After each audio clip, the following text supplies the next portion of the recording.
ሰላም ነው። ሰላም እግዚአብሔር ይመስገን። ደህና ነህ? አለው እግዚአብሔር ይመስገን። እሺ ድምፁ በጣም ጮክ። እሺ ቀጥልሽ። ድምፅ የለው? አይ ጥሩ ነው እንጂ በጣም አሪፍ ነው እንጂ በጣም ጮህ ብዬ ነው። እሺ አንዳንድ ጥያቄ ነበረኝ። እሺ መጀመሪያም ጠይቀው የሆነ ወልፍ ያለው ወልፍ ምናምን ያለው ማለት ነው የሆነ ነገር በምን ማስተካከል ይቻላል ለማለት ነው። ማለት እንዴት ማለት ያው በወልፍ ላይ ያሉ የሆነ ጭሳጭስ ምናምን የሚወስዱ እንደ ሽጋራ እንደ የሆነ በፍንጫ የሚወሰድ ምናምን አለ አይደል? እነሱ በምን ማስተካከል ይቻላል እና ደግሞ በጣም ደግሞ በኮከብ ቆጠራ ከሱ ለመገናኘት ስለፈለኩ ነው። በጂሜኒ ያሉ ሰዎች ማለት ነው ማለት በምንም መክረ ምናምን ለመመለስ ትንሽ ስለሚከብድ ማለት ነው። 2-3 ባህሪ ስላላቸው እና እንዴት ነው የሚሆነው? እንዴት ማስተካከል እንችላለን? እሺ ወልፍ ምን ማለት ነው? በምን በትግርኛ ነው ወልፍ? ያ በትግርኛ ሆኖ ያው የሆነ የሚወስዱ አለ ምናምን። ምን መውሰድ ስትል አልገባኝም። መውሰድ ምንድን ነው ወንድሜ? ማለት ሽጋራ እሺ እና ሌላ ደግሞ ይሄ በአፍንጫቸው የሚወስዱት ምናምን አለ ትንባሆ፣ ሻሺሽ ምናምን ያ እንደሱ አይነት እና ይሄንን በምን ማስተካከል ይቻላል?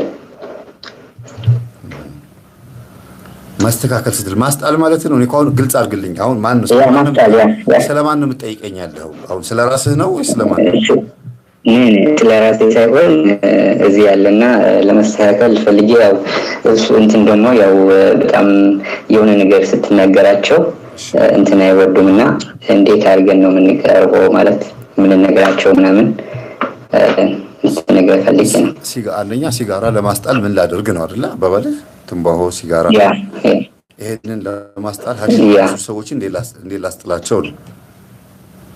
ያ እና እነዚህ ሰዎች ደግሞ በጂሜኒ ምናምን ነውና በጣም ስትላቸው ማለት ከማን ጋር ማውራት እንዳለብህ አታውቅም ማለት ነው። ያው 3-4 ባህሪ ስላላቸው እዛ ያነበብኩት ስለሆነ ነውና በጣም ለመናገር ራሱ ስለሚዘውር በዛም በጣም ስለሆነው እና እንዴት ነው ምን ላውድ አድርገኸው ነው? በጣም ይላል ኃይለኛ ድምጽ ያለው። አዎ እሺ ቀንሽ በል። አዎ ይኸውልህ አንደኛ ጄሚኒም ይሁን አኳሪየስም ይሁን ምንም አይነት ኮከብ ይኖራቸው በዚህ ኮከብ ውስጥ ያሉ ሰዎች ዛር መንፈስ ነው ያሳደጋቸው። ይቅርታ ያስተጋባል ወንድሜ። ያ ያስተጋባል። አዎ አጠገብ ቲቪ ምናምን ካለ የኔ ድምጽ መልሰው እየተሰማኝ ነው ወይ ላውድ አድርገው ከሆነ ወይ ኢርፎን ካለ ቀንሼዋለሁ። ላውድ አላውቀው እስኪ ትንሽ ስራው ነው። እሺ አሁንስ? እሺ ይሰማል። እንግዲህ እንዴት ምን አድርገው እንደሆነ በጣም ነው የጎላው ድምጹ፣ ግን ምን እንዳደረከው አልገባኝም። ኦኬ ቀንሼዋለሁ። ኖ አይደለም ከእንትኑ አይደለም። ላውድ አድርገው ከሆነ አጥፋው። ኢርፎን ሰክተህ ከሆነ ንቀለው። ቀንሼዋለሁ። ኢርፎን ሰክተሃል? ነኝ አልሰካሁትም። እሺ ቴሌቪዥን ከፍተሃል? አጠገብህ ሌላ ሬዲዮ የከፈትከው ቴሌቪዥን የከፈትከው ነገር አለ? ምንም የለም። እሺ ብቻዬን ያለሁትና በጣም ጥሩ። እሺ አሁን አዳምጠኝ። ይኸውልህ ምንም አይነት ኮከብ ኮከባቸውን ስታነብ የእነሱን ማንነት ሳይሆን እንድታውቅ አንብቡ ያልኩት ያሳደጋቸውን የዛር መንፈስ ነው። ምክንያቱም ኮከብ ማለት የዛር መንፈስም ነው ብዬ ነው ያስተማርኩት። በኮከብ ውስጥ እንደዛ ነው የነበርኩት። በኮከብ ውስጥ ባህሪያችንን ከልጅነት ጀምሮ እንዲህ ነው ማድረግ ያለበት ብሎ የወሰነብን እግዚአብሔር አይደለም። በፍጹም እንዲህ አድርጎ አልፈጠረንም። ለምን ኮከቡ በሚነበብበት ሰዓት እዛ ውስጥ እንዲህ አይነት ሰው ነው፣ እንደዚህ አይነት ባህሪ ያለው፣ ጸባዩ እንደዚህ ነው፣ ከዛ ሲሞት በዚህ ዓመት የሚሞተው ይሄ መንፈስ ያስፈራዋል፣ ይሄ ሰይጣን ያስፈራዋል፣ ይሄ ቀን ያስፈራዋል፣ ይሄ ወር ያስፈራዋል እያለ ይናገራል። ይሄ ነፃነት አይደለም። እግዚአብሔር እንደዚህ አይነት ሰው አልፈጠረም። እንዲህ አይነት ባህሪ እንዲህ አይነት ጸባይም አልፈጠረም። ስለዚህ የዛር መንፈሱ እንዴት እንዳሳደገን እንድታውቁ ነው። ወይም ደግሞ ይሄ ኮከብ ስናነበው ራሳችንን እዛ ውስጥ ካገኘ ነው። እንዲያውም አንዳንድ ሰዎች ምን ያሉ አረ እኔ እንደዚህ ያነበብኩት ነገር ከኔ ጋር አይገናኝም ይላሉ። አየህ ይሄ የዛር መንፈስ ይሄ ልጅ ላይ ተጽዕኖ አልፈጠረም ወይም የቺ ልጅ ላይ ተጽዕኖ አልፈጠረም ማለት ነው። ሌላ አይነት መንፈስ ነው ይሄ። መተቱ ቡዳው ከተወለደ በኋላ ነው የገባበት እንጂ ዛሩ ያላገኛቸው ሰዎች ናቸው። እንደዚህ ባህሪው በደንብ የማይወራረስ ከሆነ እና ጄሚኒም ይሁን 3 አይነት ባህሪ የሚኖራቸው አንተ ማድረግ ያለብህ ምንድነው? ኮንትሮል የምታደርጋቸው እንዴት እንደሆነ ነው። እነዚህ ሰዎች ጸባያቸው ለምሳሌ የሚገለባበት ከሆነ የራስህን ጸባይ ማስተካከል ነው። የሆነ ፍሌክሲብል የሆነ ወይም ደግሞ ኮንስታንት ያልሆነ ጸባይ ከሌላቸው የሚተጣጠፍ ባህሪ ካላቸው የራስህን ጸባይ ማስተካከል፣ ቀይ መስመርህን ማዘጋጀትና ቀይ መስመርህን ማሳወቅ። በቃ ከዚህ በኋላ ማለፍ የለባቸውም እኔ ልረዳቸው የምችለው ላግዛቸው የምችለው እዚህ ድረስ ብቻ ነው ብለህ የራስህንም ደግሞ እያሰብክ ነው መሄድ ያለብህ። ለምን የነሱ ማንነት አንተ ላይ ተጽዕኖ እንዳይፈጥር ኮንስታንት የሆነ ባህሪ ከሌላቸውና የሚገለባበጥ የሆነ ችግር ያለበት ባህሪ ካላቸው አንተም ትቸገራለህ። ስለዚህ ይሄንን በርቀት ነው ልትጸልይላቸው ትችላለህ፣ ልትመክራቸው ትችላለህ፣ ኢንፎርሜሽን ልታሳያቸው ትችላለህ። ውጤቱ ሪዛልቱ የሚታየው ከአንተ ንግግር በኋላ እንጂ ግዴታ የተናገርከው ሄዶ የምትፈልገውን ሐሳብ ማከናወን አለበት ብዬ አላስብም።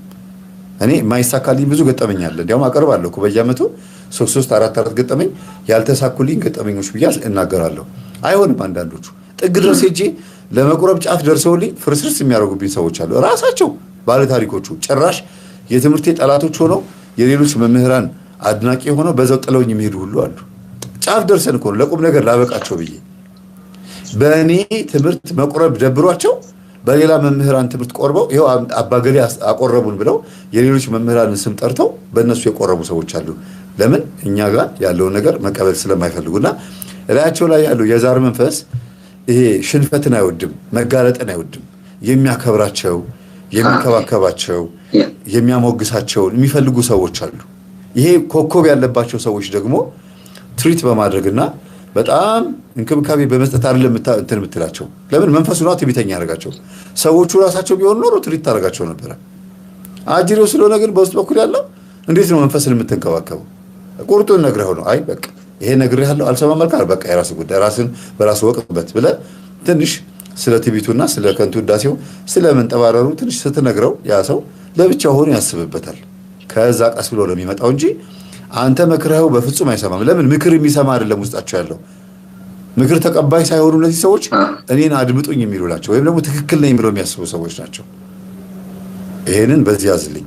እሺ ትንሽ ካላቋረጥኩ እንትን አድርገህ እንትን ላይ በመልክ ይገባ በጣም የሚያምረውና ጸጉሩ ምናምን በጣም እንትን ነው። በዛም ቡዳ ገብቶ እንትን ይል ይችላል። ይሄንን ለእንትን ያደርግ ይችላል፣ ሊያስቀጥል ይችላል። ወንድ ነው? ያ ወንድምህ ነው ወይስ ጓደኛህ ነው? ይሄንን ራሱ ማወቅ ያስፈልጋል። ኦኬ የእህቴ ባል ነውና አዎ የቤተሰብ የስጋ ዘመድ ቢሆን ኖሮ ከላይ አብሮ የመጣ ስለሆነ አንተን ለማናደድ ለማበሳጨት ነው። ያው አንድ ዘር ስለሆናችሁ ስለሚያቀህ ነው ልበል። የእህትህ ባለቤት ከሆነ ግን በእናንተ ቤተሰብ ውስጥ ያለው ድርሻ የእህትህ ባል መሆንና የእህትህ ልጆች አባት መሆን ነው ድርሻው።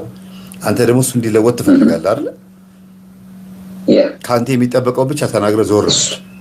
እንዲያውም በጣም ችክ በማለትህ ልታስተምረው ልትመክረው በመሞከርህ የባሰ እየተሰላቸ የምታስተምረውን ትምህርት እያቃለለው ይመጣል። ከአንተ የሚጠበቀው ነግረህ ብቻ ዞር ነው። ከዛ በህይወቱ እንዲያስተምረው እግዚአብሔር እንዲያስተምረው ያን ነገር መጸለይ። እግዚአብሔር ሆይ እኔ ነግሬዋለሁ አልሰማም፣ በህይወቱ አስተምረው፣ እህቴ ሳትጎዳ ይማር። ለምን? የእሱ መጎዳት የእህትህ መጎዳት ስለሆነ ማለት ነው። ይሄንን መጸለይ ያለብህ።